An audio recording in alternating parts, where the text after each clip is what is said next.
le voyant rouge de la caméra sous le plafond clignota brièvement dans l'obscurité, alors que la lumière de la pièce était déjà éteinte, et une légère odeur de poussière brûlée s'échappait de la cage d'ascenseur, comme si quelqu'un, au fond de l'immeuble, faisait lentement chauffer de vieux câbles électriques.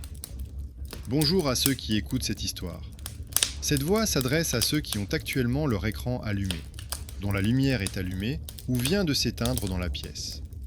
Pour commencer, je voudrais vous demander d'écrire dans les commentaires où vous écoutez.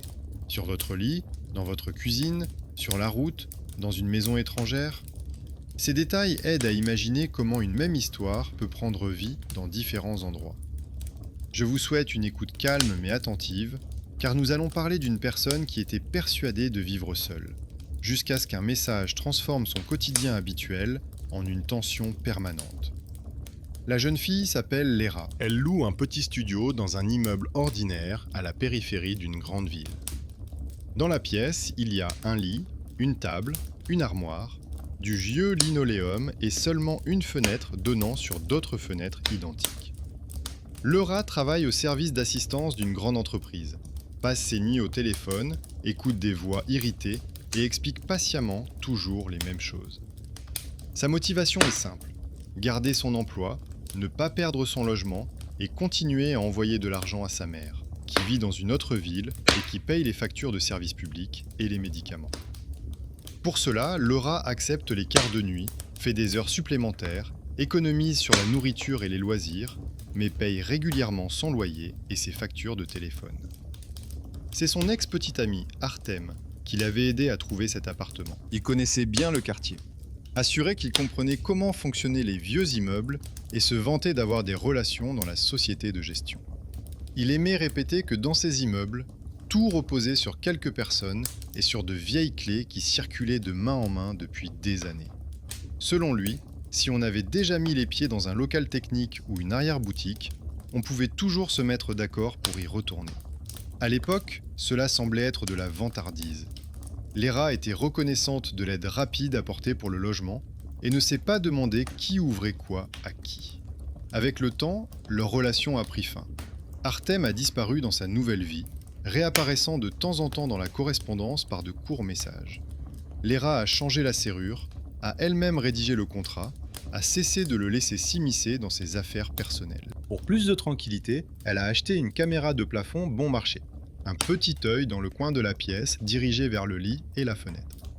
La caméra était connectée à son téléphone, enregistrait de courtes vidéos en cas de mouvement et signalait cela par une LED rouge clignotante.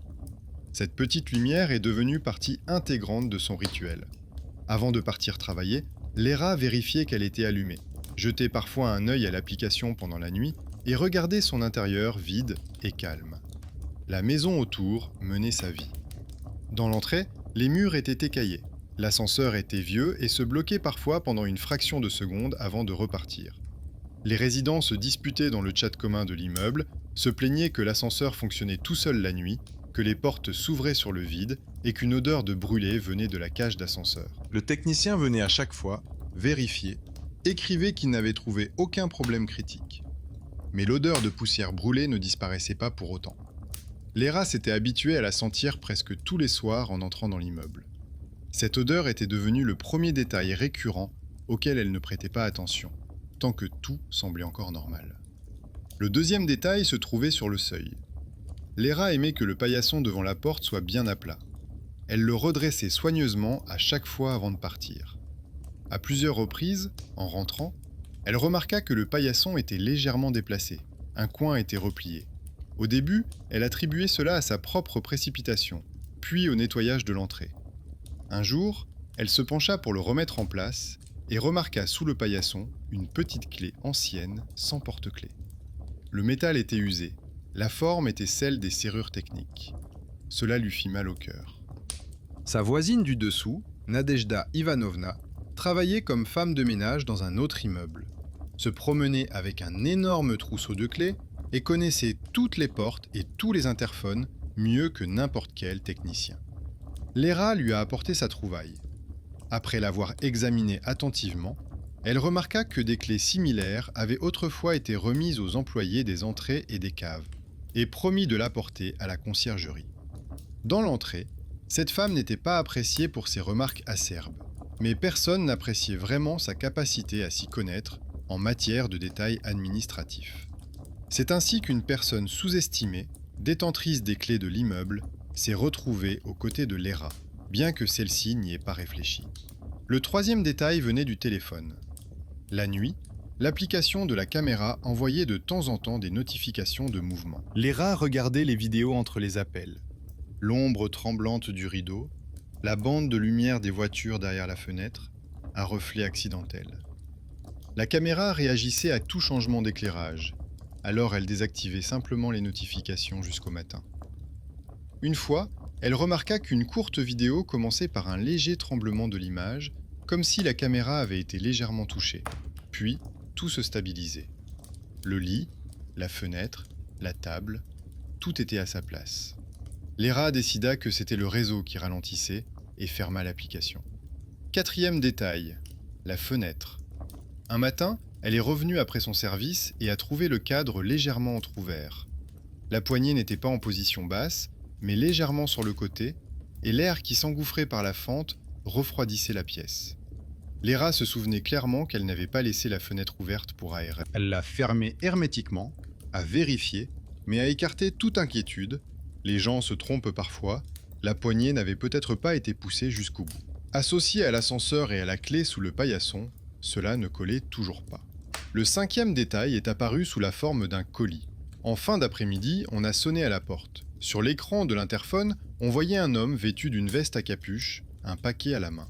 La voix s'est présentée comme celle d'un coursier et a donné son nom de famille. Laura ne se souvenait pas d'une commande spécifique, mais ces derniers jours, elle avait effectivement effectué plusieurs petits achats en ligne. Son nom et son numéro d'appartement figuraient sur l'étiquette du colis. Elle a entrouvert la porte, pris le colis, s'est excusée rapidement d'être pressée et a posé le colis sur la table, juste dans le champ de vision de la caméra au plafond. Le colis pouvait contenir n'importe quoi, mais Léra décida de ne pas l'ouvrir tout de suite. Elle avait un changement de service imminent, la tête lui tournait, elle s'en occuperait le lendemain matin. Ce geste fut le choix même d'une personne qui laisse dans son espace un objet dont elle n'a pas vraiment réfléchi à l'origine. Pendant la nuit, le téléphone a de nouveau enregistré des mouvements, mais elle n'a pas eu le temps de vérifier. Ce n'est qu'au petit matin, lorsque le flux d'appels s'est un peu calmé, que Léra a ouvert l'application. Le journal contenait plusieurs vidéos. Sur l'une d'elles, la table avec la boîte avait le même aspect que le soir. Sur une autre, il semblait que le ruban adhésif sur le couvercle brillait légèrement différemment, comme s'il avait été tendu puis relâché. On pouvait penser qu'il s'agissait d'un jeu de lumière. Léra fit ainsi et ferma l'application. Le moment critique est arrivé dans l'après-midi, entre 2 quarts de travail. Léra s'est allongée sur son lit, laissant la lampe de chevet allumée, car elle s'endormait plus facilement ainsi. Elle a posé son téléphone à côté d'elle. Le sommeil la gagna rapidement. Elle se réveilla à cause d'une légère vibration. Elle ouvrit les yeux, retourna son téléphone et vit un nouveau message d'Artyom. Il écrivait qu'il la voyait en ce moment même, allongée et endormie, avec la lampe allumée. Sans plaisanterie, sans émoticône, avec une description précise de ce qui se passait dans la pièce. Sa gorge s'est asséchée. Elle a ressenti la colère habituelle face à son obsession et une peur glaciale. Artem n'aurait dû avoir accès ni à la caméra, ni à l'appartement. Léra avait changé le mot de passe, ainsi que la serrure. Elle répondit brièvement en lui demandant comment il savait qu'elle était allongée. Il ne répondit pas. Le message fut marqué comme livré et resta immobile. À ce moment-là, une décision importante fut prise. Au lieu de changer ses mots de passe et de supprimer l'application dans la panique, Léra ouvrit d'abord les archives de la caméra. Dans le journal, elle trouva une entrée récente datant approximativement du moment où le message était arrivé. Son chambre est apparue à l'écran, vue d'en haut. Le lit, le couvre-lit, Léra sur le côté, les cheveux ébouriffés, la lumière de la lampe. Tout semblait naturel. Mais la fenêtre dans le cadre était légèrement entr'ouverte. Les rideaux bougeaient à cause du courant d'air. Avant de se coucher, Léra n'avait pas touché à la fenêtre. Elle a arrêté la vidéo et a regardé la fenêtre réelle. La poignée n'était à nouveau pas en position basse. La même petite fente, le même léger courant d'air froid sur le sol. La répétition était devenue trop évidente. Elle a fermé le cadre, a appuyé plus fort, a écouté le clic. Elle est revenue à son téléphone et a allumé la caméra frontale. Sur l'écran, son propre visage, froissé après le sommeil. Mais ses yeux regardaient trop droit, comme s'ils étaient déjà complètement réveillés, alors qu'à l'intérieur, la lourdeur du sommeil persistait. Cette étrange incohérence pouvait s'expliquer par un retard d'image ou par la fatigue, mais avec le message de son ex, elle ajoutait une couche supplémentaire d'inquiétude. Laura fit alors ce qu'elle savait faire de mieux. Elle commença à rassembler les indices.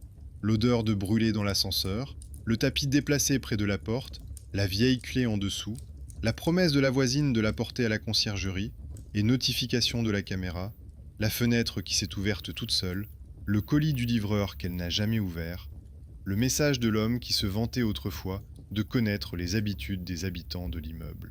Tout cela s'est retrouvé pour la première fois en un seul point. Le voyant rouge de la caméra a clignoté doucement au-dessus du lit, comme pour marquer le début d'une autre vie dans la même pièce. Le voyant rouge de la caméra au-dessus du lit clignota à nouveau, comme une marque dans un journal où l'on n'écrit pas de mots, mais où l'on se contente de consigner un fait. Dans cette pièce commence une autre partie de la même vie. Laura était assise sur le bord du lit, son téléphone à la main, essayant de ne pas paniquer. À l'intérieur, le processus familier était déjà en cours. Au service d'assistance, elle avait vu des dizaines de fois des gens confondre les heures, oublier qu'ils avaient eux-mêmes modifié les paramètres, accuser la technologie de ce qu'ils avaient fait de leurs propres mains. Son habitude de mettre de l'ordre dans le chaos l'aidait à ne pas se laisser envahir par la peur. Elle a ouvert l'application de l'appareil photo, non pas comme une utilisatrice effrayée par les images, mais comme une personne habituée à examiner les détails. Elle a d'abord vérifié l'heure d'enregistrement. Dans la vidéo où elle est allongée sous la lampe, il était indiqué 1 heure et le message d'Artyom est arrivé quelques minutes plus tard. Cela ressemble à une coïncidence, mais en bas de l'écran, une petite note indiquait que l'heure interne de la caméra n'était pas synchronisée. Dans le mode d'emploi, ces lignes sont écrites en petits caractères. Dans le travail de l'ERA, ce genre de détails expliquait souvent les miracles dont parlaient les clients. Ici, il fallait admettre que son ex pouvait voir la pièce à un moment différent du sien. Mais d'où venait l'accès ? Dans les paramètres, elle trouva une section avec les appareils qui s'étaient déjà connectés à ce compte. La liste comprenait son téléphone et une connexion anonyme via un navigateur. La date était ancienne, mais légèrement antérieure au jour où elle avait remarqué pour la première fois que le paillasson devant la porte avait été déplacé. À l'époque, cela semblait être un hasard. Maintenant, c'était une ligne supplémentaire dans le tableau. Un souvenir remonta à la surface, auquel Léra n'avait plus repensé depuis qu'elle avait jeté l'emballage de la caméra. Le tout premier jour, lorsqu'elle avait essayé de la connecter au réseau, tout était lent et ne trouvait pas de signal. Elle était en retard pour prendre son service et, agacée, elle avait écrit à Artem. À l'époque, elle avait encore ses coordonnées et avait l'habitude de penser qu'il s'y connaissait mieux en technologie. Il répondit presque immédiatement et lui demanda de lui envoyer des captures d'écran des paramètres. Léra lui envoya docilement des photos de l'écran avec les champs de connexion, l'adresse du serveur et l'heure. Ce soir-là, elle devait simplement arriver à temps au travail. Donc l'idée qu'un inconnu à l'autre bout du chat puisse voir la moitié des données de sa nouvelle caméra ne lui semblait pas dangereuse. Aujourd'hui, cet épisode lui revient en mémoire comme un flash. La panique montait, mais elle suivait tout de même l'algorithme habituel. Vérifier, comparer, tirer des conclusions. Ses doigts tremblaient, mais Léra n'a pas supprimé son compte. Elle a fait ce qu'elle avait appris pendant ses gardes de nuit. Elle a commencé à copier l'heure, les dates, et à les recopier dans un cahier. C'était là son talent caché, considéré comme allant de soi au travail. Relier des faits disparates. Trouver des régularités là où d'autres voyaient du mystère ou de la malchance. La vie continuait autour d'elle. Derrière le mur, l'ascenseur grogna et descendit quelque part. L'odeur d'un chiffon humide et de détergent passa sous la porte. Léra se souvint de la clé sous le paillasson et de Nadejda Ivanovna. Dans les récits des autres, ce genre d'histoire se transforme facilement en un lutin parlant ou en un esprit maléfique dans l'entrée. Elle-même avait récemment vu dans un chat comment les habitants imaginaient des versions sur le fantôme de l'ascenseur qui circulait entre les étages la nuit. Quelqu'un avait joint une photo floue de la cabine vide dont les portes s'ouvraient au dernier étage à 3 heures du matin. Sous la photo, des commentaires évoquaient des signes et des malédictions. Pour les rats, c'était beaucoup plus simple. Un mécanisme vieux, un immeuble fatigué, des économies permanentes sur les réparations. Mais maintenant, les événements mécaniques du milieu de la nuit ne concernaient plus un ascenseur abstrait, mais son espace personnel. Il ne restait plus beaucoup de temps avant la relève. Elle s'est forcée à se lever, à prendre une douche, à s'habiller. Elle a vérifié 2 fois la fenêtre, a tourné la poignée à fond. Avant de sortir, elle s'est arrêtée sur le seuil et a finalement pris le colis sur la table. La boîte était légère, presque vide. Sur l'étiquette figuraient son nom et son prénom, un code-barre clair, le numéro de commande, un expéditeur désigné par des termes généraux sans mention d'une entreprise précise. Son habitude de lire les données techniques lui suggéra qu'elle pourrait passer outre ces lignes si nécessaire. Le rat ouvrit tout de même la boîte avant de partir. À l'intérieur se trouvait une veilleuse en plastique bon marché en forme de nuage et au fond, un reçu laconique. Le montant était symbolique, comme dans une campagne publicitaire. L'expéditeur était indiqué comme étant un particulier, sans nom précis. Rien d'inquiétant en soi. Mais une certaine étrangeté subsistait. Elle ne se souvenait pas avoir commandé un tel article. Elle mit le chèque dans son sac. Le laisser à la maison lui semblait une mauvaise idée. Laura remit la boîte sur la table, mais cette fois-ci, elle ne la plaça pas au centre, mais légèrement plus près du bord, délibérément de travers. Elle traça une fine ligne stylo sur le ruban adhésif du couvercle. Si quelqu'un y touchait, la ligne serait brisée. La caméra au plafond voyait toute la table. L'entrée était humide, l'eau n'avait pas encore eu le temps de sécher sur les marches après le nettoyage. L'ascenseur sentait à nouveau la poussière brûlée. Au rez-de-chaussée, près des boîtes aux lettres, se tenait Nadejda Ivanovna, avec un seau et des chiffons disposés tout autour. Elle regarda les rats avec le regard plissé d'une personne qui remarque toujours les petits détails chez les autres. Elle demanda si leur palier était suffisamment propre, ajouta que pendant la nuit, l'ascenseur avait encore fait des mouvements étranges, la cabine montant et descendant 6 fois, alors que personne ne l'avait appelé. Selon elle, les habitants avaient déjà plaisanté à propos d'un lutin, mais elle ne croyait pas à ce genre de choses, car elle savait trop bien que les gens aimaient économiser sur la sécurité et les dispositifs de verrouillage. À un moment donné, la voisine a mentionné qu'elle avait récemment vu un jeune homme près de l'entrée qui tournait longuement un trousseau de clés entre ses mains et regardait l'interphone. Elle a dit que son visage lui semblait familier, comme s'il était déjà venu voir les rats auparavant. De son côté, cela ressemblait à une remarque fatiguée. Dans cet immeuble, les nouveaux venus sont rares et chacun reste dans les mémoires. Léra sentit un nouveau maillon froid se former dans sa chaîne intérieure, mais il fit semblant de ne pas prêter attention à ses paroles et se dépêcha de rejoindre l'arrêt de bus. Au travail, elle ne pouvait plus se laisser distraire par de simples voix étrangères. Entre les demandes des clients, Léra ouvrait le site web du service de livraison et saisissait le numéro de commande figurant sur l'étiquette. Le système indiquait le trajet du colis, entrepôt, centre de tri, point de départ. Pas un seul nom de ville, seulement des codes. Mais en un clic supplémentaire, le numéro de téléphone de l'expéditeur apparaissait. Les chiffres lui étaient familiers.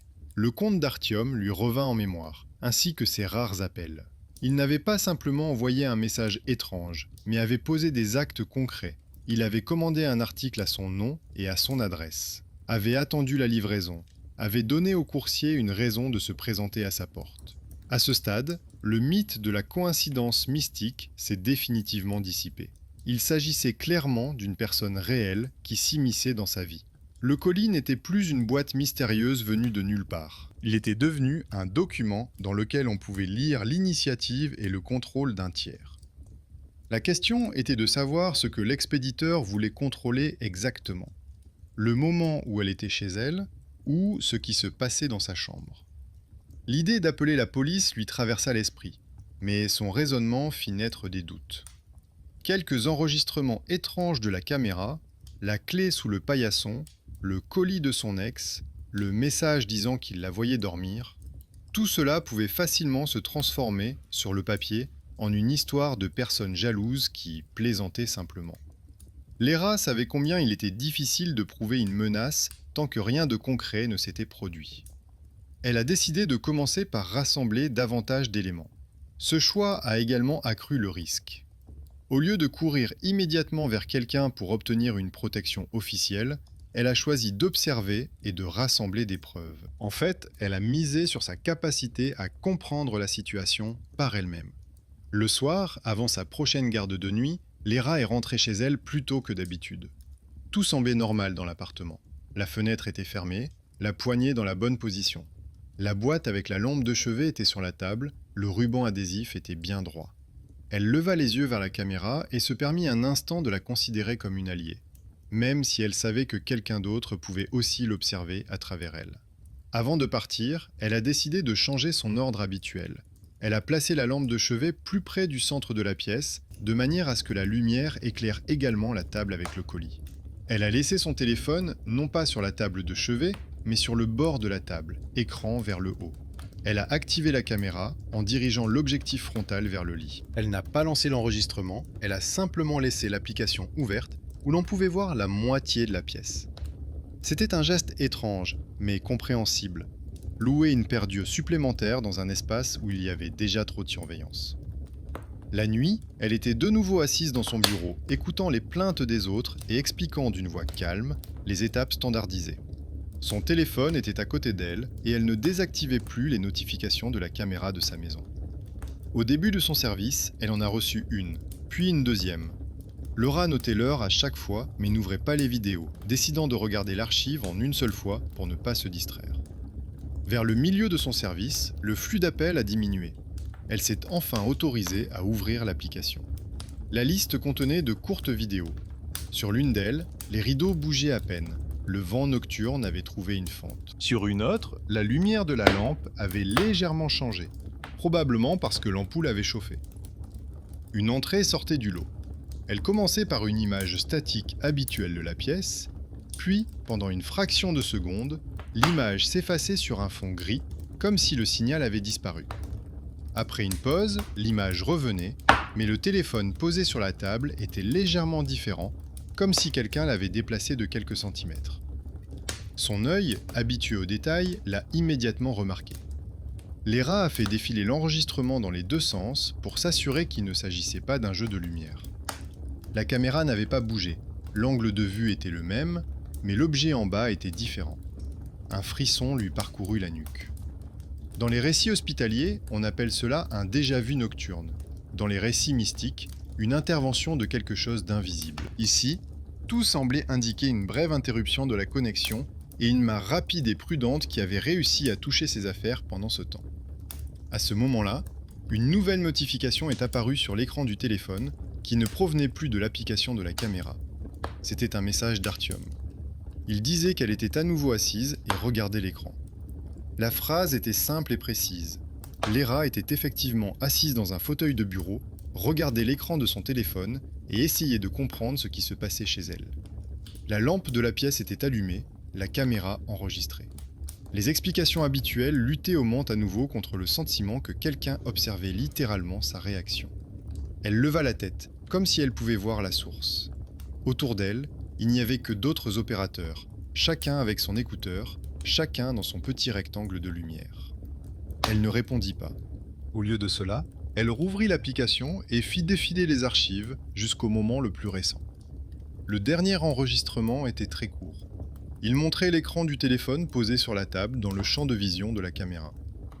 L'écran affichait la même pièce, mais cette fois-ci à travers la caméra frontale. Cela donnait un étrange effet miroir. La pièce se regardait elle-même depuis un coin, tandis qu'une caméra au plafond observait toute cette scène. Dans le coin inférieur, on pouvait légèrement distinguer sa silhouette, filmée par l'objectif frontal alors qu'elle s'apprêtait à partir.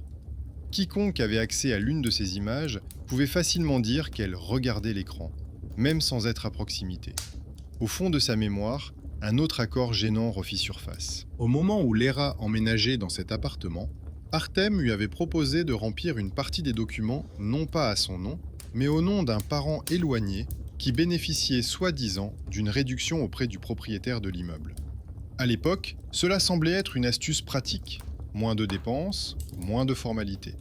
Le contrat portait le nom d'une autre personne, mais sa signature figurait sur une feuille supplémentaire en tant que résidente. À la mairie, c'est toujours ce parent qui était enregistré comme contact principal. À l'époque, Léra avait haussé les épaules, estimant que l'essentiel était d'avoir un toit au-dessus de sa tête. Aujourd'hui, le fait de savoir que le représentant officiel de cet appartement pouvait encore être une personne de son passé rendait l'atmosphère pesante. Revenir à l'appartement après le changement devenait de plus en plus effrayant, et en même temps de plus en plus nécessaire. Mais il était désormais impossible de laisser les choses telles quelles. Plusieurs éléments se sont mis en place dans sa tête. L'odeur de l'ascenseur, la clé sous le paillasson, l'étrange expéditeur du colis, les anciens accords lors de l'emménagement, l'accès au compte de la caméra depuis un autre appareil. Contrairement au chat des résidents, où les événements étaient expliqués par des mythes sur l'immeuble, ici, il n'y avait que des lignes sèches avec des dates et des heures. Laura ne se faisait aucune illusion sur les miracles, mais pour la première fois depuis longtemps, la certitude qu'elle n'était pas suivie par des fantômes, mais par une personne vivante, s'avéra plus effrayante que toutes les légendes. Il ne restait plus qu'une chose à faire, rentrer chez elle et vérifier qui utilisait réellement les clés de cette entrée et de cette porte. Le matin, elle arriva chez elle avec un objectif clair et un sentiment pesant qu'elle ne parvenait plus à repousser. L'entrée était humide comme d'habitude. L'ascenseur sentait à nouveau la poussière brûlée. Les étages clignotaient sur le tableau d'affichage, la cabine tremblait comme si quelqu'un l'avait fait aller et venir auparavant. Laura monta à pied, regardant attentivement les marches et la porte. Le tapis était bien en place. La serrure fonctionnait comme d'habitude. À l'intérieur, tout semblait familier. Le lit, la table, la boîte à sa place, les rideaux immobiles. Le ruban adhésif était intact, la fenêtre fermée, la poignée en position basse, le voyant rouge de la caméra clignotait à son rythme habituel. La chambre était la même que d'habitude, mais elle donnait désormais l'impression d'être un endroit auquel un étranger avait accès. Laura ne tourna pas en rond. Elle descendit d'un étage et sonna à la porte de Nadejda Ivanovna. Celle-ci ouvrit, un chiffon à la main. Léra lui exposa brièvement l'essentiel. Les enregistrements étranges de la caméra, le message de son ex, le colis à son nom, la clé sous le paillasson. Sans détails superflus, seulement les faits et les heures.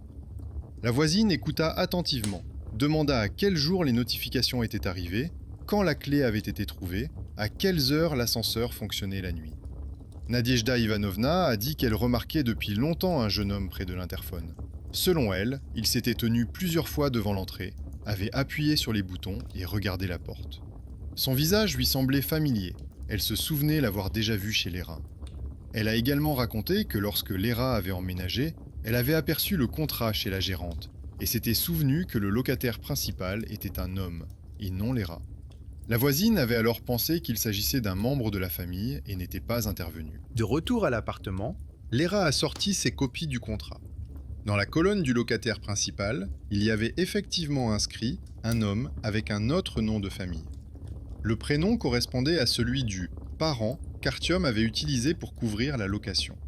Elle se souvint de ses paroles au sujet de ses connaissances dans la société de gestion et des réductions. Il devint clair que l'appartement était officiellement enregistré au nom d'une personne liée au service technique et qu'elle était mentionnée dans ses documents comme résidente. Son habitude professionnelle de travailler avec des tableaux et des journaux s'est automatiquement réveillée. Sur le papier, Léra a tracé des colonnes, date, heure, événement. Dans une colonne, elle a inscrit les notifications de la caméra, dans une autre, les trajets nocturnes de l'ascenseur d'après les messages du chat de l'immeuble, et dans une troisième, ses propres quarts de travail. Il en résulta une chaîne où, pendant ses gardes de nuit, on enregistrait le plus souvent des mouvements près de la porte et des enregistrements étranges provenant de la caméra. À côté se trouvait le reçu du colis contenant la veilleuse, sur lequel figurait le numéro de l'expéditeur. Ce numéro lui semblait familier. Au travail, Léra savait que tout système enregistrait les autorisations. Elle a ouvert la messagerie avec laquelle elle avait enregistré la caméra et a écrit au service d'assistance du fabricant de manière neutre, comme une cliente ordinaire. Elle a indiqué le modèle, l'heure approximative de l'activité étrange et a demandé qu'on lui envoie la liste des dernières connexions au compte. La lettre a été envoyée et il fallait attendre. Lors de la prochaine garde, elle s'est approchée de Sacha, un collègue discret que tout le monde trouvait un peu bizarre, mais que tout le monde respectait pour sa capacité à résoudre des cas complexes. Léra a exposé la situation comme l'histoire d'un client abstrait. Une caméra dans un appartement loué, un ancien partenaire qui avait autrefois aidé à la configuration, maintenant des messages indiquant que quelqu'un voyait la pièce et des soupçons d'accès depuis l'intérieur de la maison. Sacha a posé les questions importantes. Comment la caméra était-elle connectée?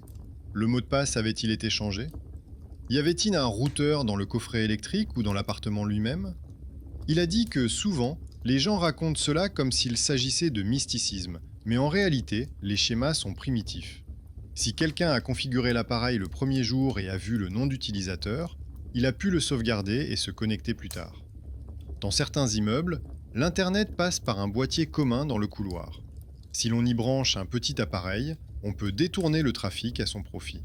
Surtout si l'on est lié à la direction ou au service technique. Sacha a ajouté qu'il était prêt à consulter les journaux de la caméra s'il venait. La réponse du service d'assistance est arrivée dans la soirée. La lettre contenait la liste des dernières autorisations, le téléphone de Léra, son ordinateur portable et un autre élément, client web, qui se connectait régulièrement le soir. Une ligne supplémentaire indiquait que cette connexion était identifiée comme provenant du réseau local et non de l'extérieur. Léra a montré le courrier à Sacha. Il a dit que cela ressemblait beaucoup à une situation où quelqu'un à l'intérieur de la maison se connectait au réseau et ouvrait ses appareils chez lui. Ainsi, un autre élément réel est apparu dans la chaîne. L'ancien partenaire qui se vantait de ses relations dans l'immeuble, le parent officiel du contrat, l'accès local à la caméra via le réseau, l'homme à l'interphone que la voisine avait vu, cela ne ressemblait plus à une coïncidence fortuite. L'étape suivante concernait la société de gestion. En temps normal, Léra la considérait comme une simple mention sur un reçu. Désormais, c'était une source d'information directe. Elle s'est rendue au bureau dans l'après-midi et a rédigé une demande de changement de personne de contact pour son appartement. L'employé derrière le comptoir a saisi les données dans l'ordinateur, a sorti l'ancien contrat et a été surprise de voir que l'ancien employé de leur service technique, licencié depuis longtemps, était toujours enregistré comme locataire principal. Elle a expliqué que les documents de plusieurs appartements n'avaient pas encore été mis à jour, et a ajouté que cette personne avait effectivement eu accès au quai de service auparavant. Léra est sortie de là avec une copie de sa déclaration, et la certitude que le lien entre la maison, les papiers et l'homme du passé n'était pas le fruit de son imagination. Il était enregistré dans le système où l'on avait l'habitude de conserver non pas des histoires, mais des chiffres et des signatures. De retour chez elle, elle a trouvé un mot plié devant sa porte. Nadejda Ivanovna y avait écrit que pendant la nuit, l'ascenseur s'était à nouveau arrêté plusieurs fois à leur étage, alors que personne ne l'avait appelé, et qu'elle avait entendu des pas prudents dans le couloir. En bas, la voisine avait ajouté qu'elle était prête à aider si Léra décidait d'enquêter, et qu'elle pouvait observer depuis son appartement, car sa porte donnait directement sur le palier. Cette note était simple, sans phrases grandiloquentes, mais elle montrait que Léra disposait non seulement de matériel et de papier, mais aussi d'une alliée vivante dans l'immeuble, que tout le monde avait pris l'habitude d'ignorer. La femme de ménage à la blouse froissée et au trousseau de clés devenait un personnage important dans une histoire où, pendant longtemps, seules les caméras et les contrats semblaient compter. Le soir venu, un plan était prêt. Léra s'était mise d'accord avec la direction pour passer du service de nuit au service de jour afin de modifier son emploi du temps habituel. Pour un observateur extérieur, habitué à son rythme de vie, cela pouvait paraître surprenant. Il fallait laisser l'appartement comme si elle était partie travailler. La lumière allumée, les rideaux légèrement entr'ouverts, le lit soigneusement fait, la tasse et le cahier à leur place. La caméra devait rester allumée. Elle avait déjà tracé une fine ligne sur le ruban adhésif de la boîte contenant la veilleuse et fait une petite marque au crayon sur le bord du tapis près de la porte. Nadejda Ivanovna avait accepté de passer la soirée chez elle, la porte entr'ouverte, à écouter l'ascenseur. Si la cabine commençait à fonctionner sans avoir été appelée, et que des bruits de pas se faisaient entendre dans la cage d'escalier, elle pourrait voir qui s'approchait de la porte de Léra. Sacha était prêt à surveiller les logs à ce moment-là, au cas où le client web réapparaîtrait. Lorsque Léra quitta l'appartement, la lumière était allumée dans la pièce, les rideaux étaient légèrement écartés, la boîte était posée sur la table, la caméra enregistrait tout cela. La serrure cliqua, le tapis était parfaitement aligné. Le voyant rouge au plafond clignota, enregistrant une autre image. Ce n'était plus une simple soirée comme les autres, mais le début d'une étape décisive qui allait déterminer si le regard étranger resterait une menace anonyme ou prendrait un visage concret. La soirée, qui auparavant aurait été une simple nuit de travail comme les autres, s'était transformée en un piège silencieux, où chaque détail familier avait désormais un autre objectif. Léra descendit dans la rue, traversa la cour, contourna la maison et revint par une autre entrée, où elle pouvait monter les escaliers et accéder directement à l'étage de Nadiejda Ivanovna. Elle avait laissé la porte entr'ouverte et éteint la lumière dans le couloir afin de pouvoir observer la cour à travers une étroite fente sans se trahir. L'appartement de la vieille voisine sentait le produit nettoyant et les pommes de terre bouillies, et une tasse de thé refroidi était posée sur un tabouret. Léra s'installa de manière à voir à la fois la porte et l'écran de son téléphone. L'application appareil photo était ouverte sur son téléphone.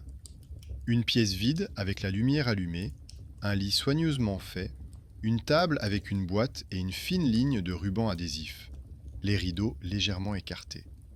Tout semblait indiquer que la propriétaire était partie travailler et allait bientôt revenir, alors qu'en réalité, elle se trouvait juste de l'autre côté du mur. La voisine était assise près de la porte, à l'affût du moindre bruit provenant de l'ascenseur, des pas, du moindre cliquetis. Au fil des années, elle avait développé une oreille très fine pour ce genre de détails. Sacha était chez lui à ce moment-là. Sur son ordinateur, parmi les fenêtres ouvertes, se trouvait un email du service d'assistance technique de la caméra. Il avait promis qu'il écrirait à Léra dès qu'il verrait la nouvelle entrée du client web. Pour lui, c'était une tâche intéressante, l'occasion de mettre en pratique des connaissances qui passaient généralement inaperçues. Dans son service, on le trouvait trop discret, mais c'est précisément dans ces moments-là que ce genre de personne devenait le soutien invisible sur lequel on pouvait compter. Les premières heures s'écoulèrent lentement. L'ascenseur sonnait rarement, principalement aux étages inférieurs. Certains revenaient du magasin, d'autres promenaient leurs chiens. Nadiejda Ivanovna devinait presque qui passait à partir des petits pas et du bruit des sacs. Elle murmurait, sans citer de nom, qu'une famille avec un enfant venait de monter, puis qu'une voisine du 3e étage était passée. Le temps s'écoulait lentement, et Léra avait parfois l'impression que tout cela était trop compliqué et que personne ne viendrait. Vers la fin de la soirée, l'ascenseur s'est soudainement animé. La cabine a commencé à circuler plus souvent que d'habitude, alors que l'escalier était calme. D'après le bruit, il était clair que l'ascenseur montait aux étages supérieurs et redescendait immédiatement, comme si quelqu'un vérifiait son fonctionnement ou le faisait fonctionner sans arrêt. Ce schéma de mouvement était familier grâce aux messages publiés dans le chat de l'immeuble où les anciens trajets nocturnes étaient attribués à une force inconnue ou à des pannes. À présent, il était perçu comme une tentative d'exploration étrangère. Le téléphone dans les mains de Léra vibra. L'application de la caméra avait envoyé une notification de mouvement. Sur l'enregistrement qui s'ouvrit quelques instants plus tard, on voyait la porte de la chambre. Dans la partie inférieure, on pouvait voir l'ombre du seuil bouger légèrement, comme si quelque chose avait changé dans le couloir. Puis tout redevint comme avant. Presque immédiatement, une autre notification est arrivée, cette fois-ci non pas de la caméra. Le message de Sacha contenait un bref résumé. D'après les données qu'il avait consultées, le client web du réseau local s'était connecté au compte de la caméra. Il a noté l'heure à la minute près. Ce point sur la ligne invisible coïncidait avec le bruit que Nadejda Ivanovna avait entendu. L'ascenseur était arrivé à leur étage et s'était arrêté sans avoir été appelé. Les portes s'ouvrirent avec un léger clic, suivi de pas prudents. À travers l'interstice entre la porte et le cadre, on pouvait voir une ombre passer dans le couloir. L'homme s'arrêta devant la porte de Léra, s'attarda un instant, comme s'il tendait l'oreille, puis se pencha vers le paillasson. Léra serra son téléphone si fort que ses doigts blanchirent. L'écran de la caméra était encore silencieux, mais en direct, à travers la fente, on voyait davantage. L'homme portait une veste sombre, la capuche rabattue, le visage partiellement dans l'ombre. Il tenait un trousseau de clés dans sa main, ses doigts passant avec assurance les dents familières. Il déplaça légèrement le paillasson avec son pied, comme s'il l'avait déjà fait plusieurs fois auparavant, et en souleva le bord.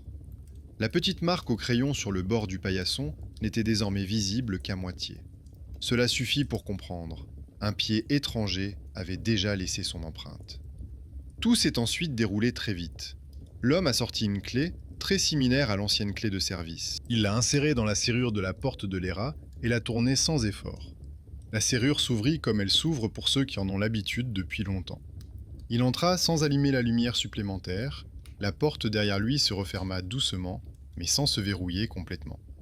Peut-être comptait-il sortir aussi vite qu'il était entré. Tout cela apparut sur l'écran du téléphone avec un léger retard. La caméra montra une silhouette entrer dans le champ de vision. L'homme se déplaçait avec assurance, comme s'il était chez lui. Il balaya la pièce du regard, s'approcha de la table et toucha la boîte. Il inclina légèrement le couvercle, puis le remit en place, s'efforçant de tout laisser comme il était. La ligne que Lera avait dessinée au préalable sur le ruban adhésif était désormais légèrement estompée, comme si quelqu'un avait passé son doigt dessus. Il s'approcha ensuite du lit et s'assit sur le bord. Il tenait son téléphone dans les mains. Il regardait tantôt l'écran, tantôt la caméra au plafond.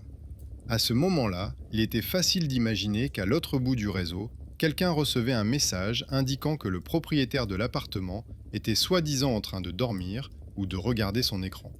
La symétrie de ses gestes, de ses messages et de ses poses devenait une forme particulière de cruauté. Sa vie se transformait pour lui en prétexte à un jeu étranger. Nadejda Ivanovna observait tout cela à travers la fente et l'écran avec une concentration intense, qu'elle réservait habituellement pour la réparation des tuyaux et des balustrades cassées. Elle murmura qu'elle avait reconnu l'homme. Elle l'avait vu plusieurs fois dans la journée à l'entrée de l'immeuble, alors qu'il essayait de passer devant l'interphone. Elle avait alors pensé qu'il s'agissait d'un employé du service technique, car il tenait dans ses mains les mêmes liasses que les ouvriers. Il était désormais clair qu'il ne s'agissait pas d'un simple employé, mais d'un homme qui utilisait ses anciens accès à des fins personnelles. La question de savoir s'il fallait intervenir maintenant resta en suspens pendant quelques instants. Il semblait dangereux et inutile de faire irruption à deux dans le couloir et de faire une scène. Trop d'émotions, trop peu d'outils. Lera se souvint de la déclaration à la direction et des données des enregistrements de la caméra. Elle avait déjà en sa possession des documents montrant le lien entre l'appartement et l'homme qui travaillait au service technique. Il ne restait plus qu'à compléter le tableau par un enregistrement en direct. Sa voisine lui proposa une solution plus simple.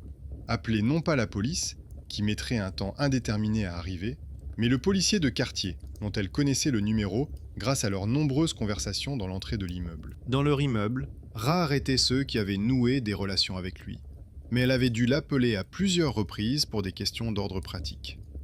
Elle composa le numéro, résuma brièvement la situation, soulignant que l'homme muni d'une clé étrangère se trouvait actuellement à l'intérieur de l'appartement, qui était officiellement attribué à un autre locataire. Il y avait trop de détails concrets pour que l'on puisse simplement ignorer l'appel. Pendant ce temps, Lera continuait à regarder l'écran. L'homme dans la pièce se comportait comme s'il était chez lui. Il s'approcha de son fauteuil, ouvrit son carnet et feuilleta quelques pages. On voyait bien qu'il tenait non seulement à voir les photos, mais aussi à consulter les notes, les détails d'une vie qui ne lui appartenait plus. Puis, il leva à nouveau la tête vers la caméra et s'immobilisa un instant. Peut-être lui sembla-t-il que quelque chose avait changé dans l'indicateur, ou peut-être ressentit-il simplement le picotement habituel dans la nuque. Il se leva et se dirigea vers la porte. À ce moment-là, des bruits de pas et des voix se firent entendre en bas. L'ascenseur monta plus vite que d'habitude. Peu de temps après, les portes s'ouvrirent à nouveau à leur étage, et deux silhouettes apparurent dans le couloir, le policier de quartier et un employé de la société de gestion, qui avait été rapidement appelé depuis le bureau voisin. Le policier de quartier avait depuis longtemps vu tout ce qui pouvait se passer dans ce genre d'immeuble, sans effusion de sang ni faits divers. Des conflits domestiques aux transformations illégales. En voyant Lera et sa voisine devant la porte entr'ouverte, il comprit immédiatement qu'un conflit était sur le point d'éclater et leur demanda de rester à l'écart pendant qu'il réglait la situation. Lorsque l'homme est sorti de l'appartement de Lera, il ne s'attendait manifestement pas à voir quelqu'un. Dans le couloir, plusieurs regards se sont posés sur lui. Le policier s'est présenté et lui a demandé d'expliquer sur quelle base il était entré dans l'appartement d'une autre personne avec une clé en l'absence de la propriétaire. En réponse, il a répété les mêmes phrases familières, qu'il ne faisait que vérifier la sécurité, qu'il avait un accord verbal, qu'il voulait aider parce que le quartier était agité. Tout cela ressemblait à un texte répété depuis longtemps, qui ne correspondait plus aux faits. Lera a sorti de son sac le reçu du colis contenant la veilleuse et une copie du contrat. Le numéro de l'expéditeur figurait sur le reçu. Le contrat mentionnait le nom de l'ancien employé du service technique, au nom duquel l'appartement avait été enregistré. À cela s'ajoutaient désormais les enregistrements récents de la caméra, les journaux d'autorisation provenant de l'adresse locale et la présence physique d'une personne munie d'une clé au moment où la propriétaire était officiellement absente. Le policier de quartier écouta attentivement, demanda à voir les enregistrements vidéo et les documents. Dans de telles situations, il ne faisait pas de déclarations fracassantes, mais comprenait parfaitement combien de personnes utilisaient encore l'ancien accès pour entrer dans les maisons. L'employé de la société de gestion qui l'accompagnait a reconnu en cet homme un ancien collègue. C'était celui-là même qui figurait dans la base de données comme technicien, mais qui avait été licencié quelques années auparavant. Il s'est avéré qu'il n'avait pas voulu rendre certaines clés et qu'il avait conservé et utilisé une partie de ses relations dans les immeubles. Léra écoutait cela comme un simple résumé, dans lequel se cachait l'histoire de l'habitude d'un étranger de se sentir chez lui, là où les gens veulent simplement vivre tranquillement. L'affaire ne s'est pas transformée en scandale retentissant. L'homme a été invité à suivre le policier et l'employé de la direction afin de remplir les papiers dans un endroit calme. On a essayé de lui retirer son trousseau de clés, de constater le fait d'accès non autorisé et de le noter dans la base de données. Ce n'était pas une scène brutale de triomphe de la justice, mais plutôt un long et laborieux processus visant à corriger ce qui était considéré comme normal depuis des années. Une fois le couloir déserté, Nadejda Ivanovna et Léra sont restés seuls sur le palier. La voisine a poussé un profond soupir et a déclaré que de telles histoires aboutissaient rarement, mais que ce cas rare était justement celui où quelqu'un avait pris la peine de rassembler les documents et les notes. Le tapis devant la porte était désormais de travers. La marque au crayon avait été effacée. Léra s'accroupit un instant pour la regarder et ressentit un étrange soulagement. Pour la première fois depuis longtemps, la trace physique de la présence d'un étranger ne semblait pas être une ombre insaisissable. Elle était devenue une partie de l'histoire enregistrée que l'on pouvait désormais montrer et expliquer. À l'intérieur de l'appartement, la première chose qu'elle fit fut de regarder la boîte contenant la veilleuse. La ligne sur le ruban adhésif était effacée, le couvercle légèrement déplacé. À l'intérieur se trouvait le même appareil en plastique tout simple, rien de plus. Mais désormais, cette boîte avait cessé d'être un mystère et était devenue une pièce à conviction. Et la lampe de chevet elle-même, un symbole du contrôle bienveillant imposé. Léra rangea soigneusement le chèque, le contrat, les impressions de la lettre du support technique et une copie des captures d'écran avec les journaux dans un seul dossier. Cet ensemble de documents était ennuyeux à première vue, mais important en substance. Pour elle, ces papiers contenaient toujours plus de vérité que les rumeurs les plus effrayantes. Une série d'actions simples mais importantes s'ensuivit. Sous la pression des événements récents, la société de gestion a révisé le contrat, supprimant le nom de l'ancien technicien et inscrivant Léra comme seul locataire responsable. Les serrures de l'entrée et de la porte de l'appartement ont été officiellement remplacées avec des actes et des reçus. Les anciennes clés ont été déclarées invalides. Dans le boîtier où était accroché le routeur commun, un autre spécialiste a été appelé pour vérifier la connexion et a trouvé un petit appareil par lequel quelqu'un essayait de diriger le trafic. Il a été retiré et emporté dans le cadre de l'inspection. Léra a également reconfiguré la caméra. Elle a choisi un autre mot de passe, activé une protection supplémentaire, désactivé l'accès via le navigateur et mis en place une notification pour chaque nouvelle connexion. L'idée de se passer complètement de la caméra a été envisagée, mais n'a pas été retenue. Le problème ne venait pas de la technologie elle-même, mais de ceux qui l'utilisaient, et de la manière dont ils l'utilisaient. De la même manière, l'ascenseur ne semblait plus être le lieu où vivait un 4B fantôme, mais était simplement devenu un vieux mécanisme qui, pendant un certain temps, était tombé entre les mains de quelqu'un. La voisine a continué à laver les escaliers et à balayer la cour. Désormais, les habitants la regardaient d'un œil légèrement différent. Un message est apparu dans le chat de l'immeuble, indiquant que les déplacements nocturnes de l'ascenseur n'étaient pas liés à une anomalie de l'immeuble, mais aux actions d'une personne en particulier, contre laquelle des mesures avaient été prises.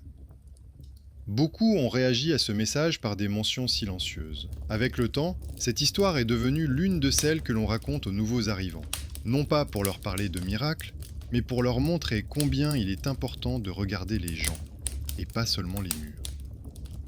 Sacha a repris ses quarts de travail, mais il est resté pour Léra celui qui, un jour, sans aucun intérêt personnel, l'avait aidé à lire des lignes techniques arides afin qu'elles se transforment en protection.